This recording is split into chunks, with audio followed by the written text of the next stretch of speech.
A head coach doesn't just vanish in the middle of an international tournament. That doesn't happen without something serious going on behind the scenes. Coaches don't abandon their own sideline unless there's real tension brewing out of public view. But that's exactly what unfolded with Team USA and head coach Kara Lawson during the FIBA World Cup qualifiers in Puerto Rico, right in the middle of all the controversy surrounding Caitlin Clark. With multiple games still left to play, Lawson was suddenly gone. No clear explanation, no warning. And just like that, Phoenix Mercury coach Nate Tibbetts was the one taking over, calling plays, running the team. So what changed? What really happened in that locker room?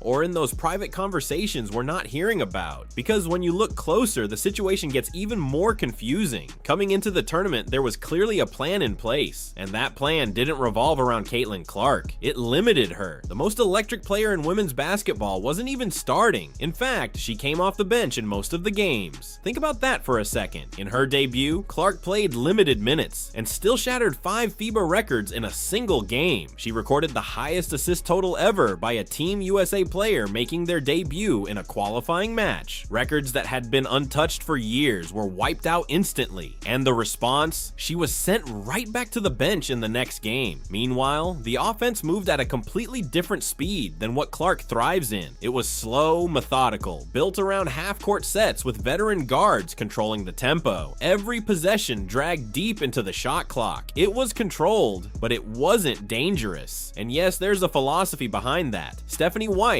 who serves as both an assistant for Team USA and head coach of the Indiana Fever, has been vocal about wanting Clark to play more off the ball, to slow things down, to fit into a system instead of leading it. But here's the problem. Caitlin Clark is the system. Her entire game is built on pace, anticipation, and split-second decisions. She sees plays developing before defenses can even react. When you take that away, when you force her into a slower, more rigid structure, you're not just limiting her impact, you're holding back the entire offense. Because now, instead of attacking in transition and catching defenses off guard, everything becomes predictable. Defenses get set, passing lanes close, the flow disappears, and it showed. Through those early games, Team USA was getting wins, but they never looked dominant. There was no explosion, no rhythm, no sense that they could overwhelm opponents. Then came the Puerto Rico game. Clark's minutes dropped even further, and Puerto Rico made their strategy crystal clear. They ran a box and one defense specifically to shut her down. One player dictating an entire defensive scheme, and it worked. Not because Clark couldn't handle it, but because the system around her had no counter, no adjustments, no answers. The offense stalled. The team looked stuck, and everyone watching could feel it. Commentators started pointing it out. Fans were getting frustrated. It was obvious something wasn't clicking. Except somehow the coaching staff didn't seem to acknowledge it, and here's what makes it even more unbelievable. Despite coming off the bench, despite reduced minutes, despite being placed in a system that didn't suit her strengths, Caitlin Clark still led Team USA in both plus-minus and efficiency. Let that sink in. Limited role, minimal time on the floor, and still the most impactful player on the roster. Not just for Team USA either. She led the entire tournament in those categories. Then came the press conference after the Puerto Rico game. A reporter asked Kara Lawson directly about Clark's role, and instead of addressing it, Lawson sidestepped the question. She gave a generic response about everyone contributing, about the team as a whole. No mention of the records, no explanation for the rotations, not even a direct acknowledgement, nothing. And sometimes, what isn't said tells you more than anything else. Because when a player is breaking records, carrying impact metrics, and clearly elevating the team, and the head coach won't even address it publicly, that raises serious questions. Then, out of nowhere,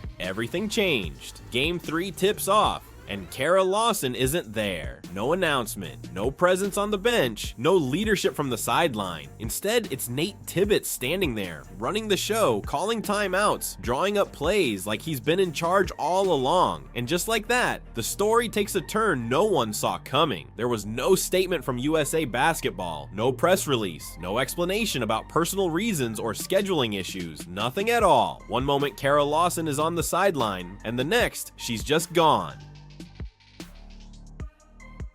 and suddenly Nate Tibbetts is the one in charge. Now here's what makes that even more unusual. Tibbetts is the head coach of the Phoenix Mercury. That's his full-time job. He wasn't even listed as part of Team USA's staff heading into this tournament. So how does someone go from having no official role to running the bench, calling plays, and making substitution decisions in the middle of international competition? That's not normal. Coaches don't just show up and take over because there's an empty seat. That kind of switch only happens when someone at the top makes the call. And yet, publicly, USA Basketball said absolutely nothing. No update on Lawson, no clarification, no reasoning behind the change, just silence. And when an organization stays that quiet about something this obvious, it usually means the real explanation isn't something they want out in the open. So naturally, people started digging. Clips began circulating. Timelines were broken down. And once you start lining everything up, the pattern becomes hard to ignore. Lawson disappears right after the Puerto Rico game, right after that press conference where she avoided even mentioning Caitlin Clark, right when the conversation around Clark's usage had exploded into a full-blown national debate. That timing, it doesn't feel random. The speculation that followed was pretty straightforward. USA Basketball saw what was happening and decided it couldn't continue, and at the center of it all was the way Caitlin Clark was being handled, whether it was her breaking records while barely playing, the awkward press conference, or something that happened behind closed doors between players and staff. Nothing has been officially confirmed, but the sequence of events makes it very difficult to believe this was just a coincidence. And then comes the real turning point. In his very first game in charge, Nate Tibbetts makes a move that Lawson never made once. He starts Caitlin Clark.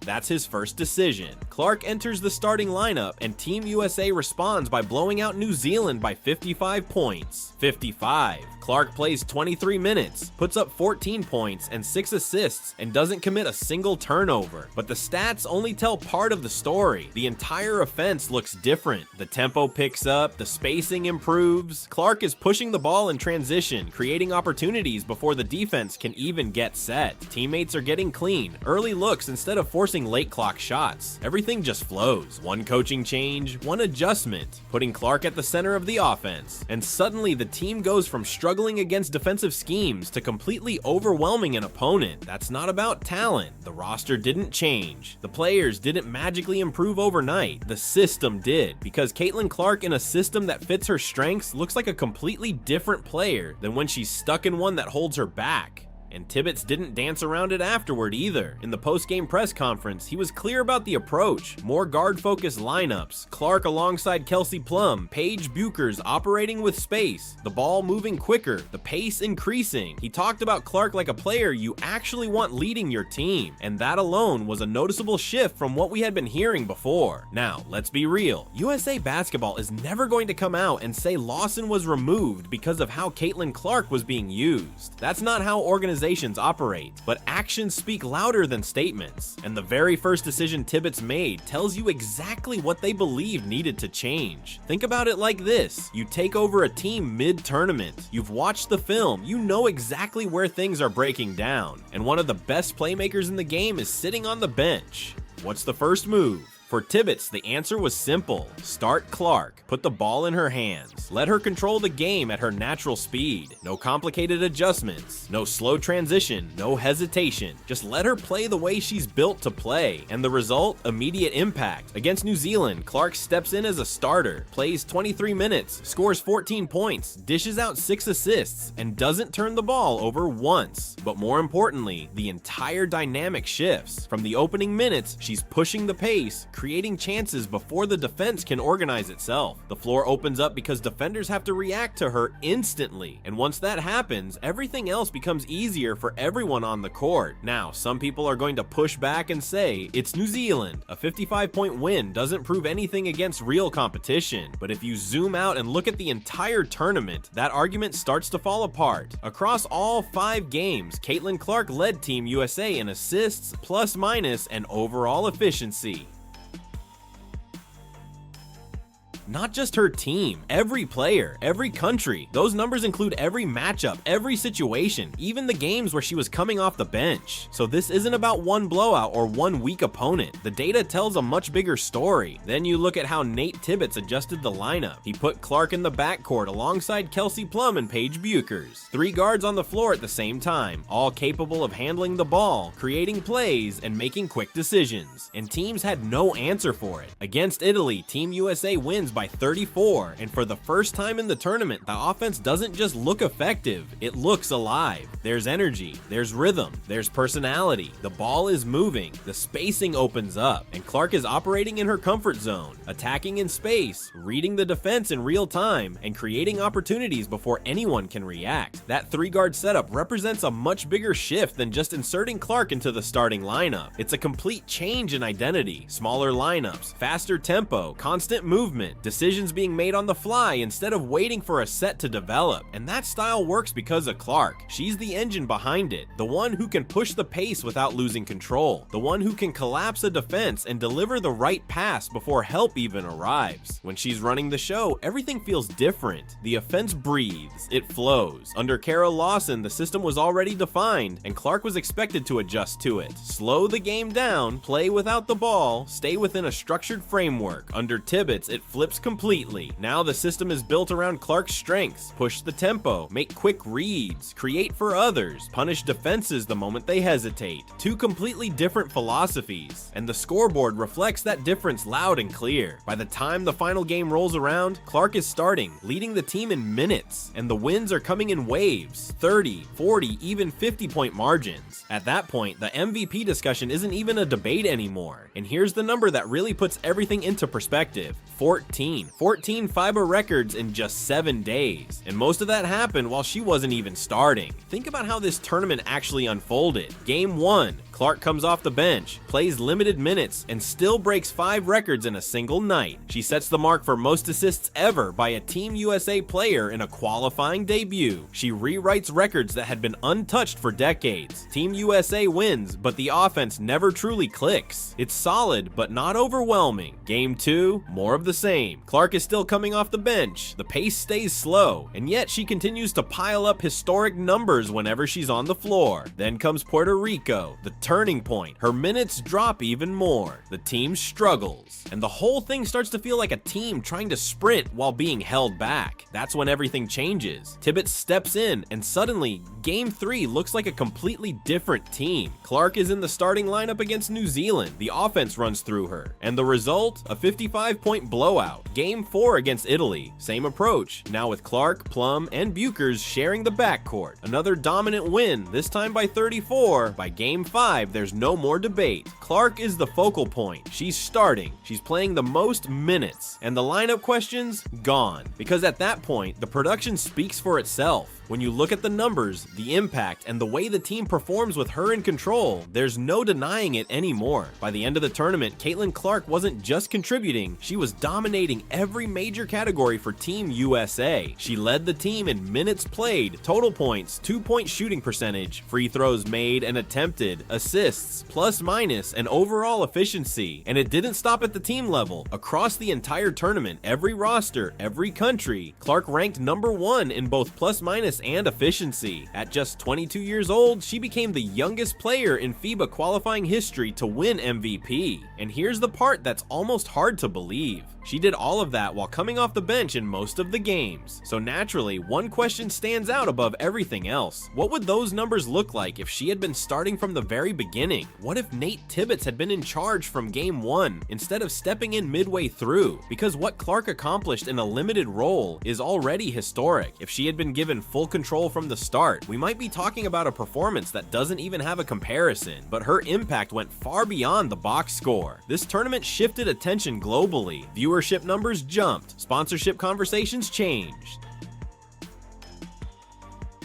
And with the WNBA heading into important collective bargaining discussions, Clark's international value is now impossible to ignore. This isn't just a domestic phenomenon anymore, it's global, and now there's proof to back it up. And for Indiana Fever fans, there's another layer to all of this. Stephanie White, Clark's head coach moving forward, was part of that Team USA staff in Puerto Rico. She was there during the stretch where the approach was to slow things down and move Clark off the ball. This tournament essentially became a real-time experiment. The first phase followed that philosophy. The second phase, under Tibbetts, flipped it completely. And the results? Blowout wins by 55 and 34 points. There's nothing subtle about that difference.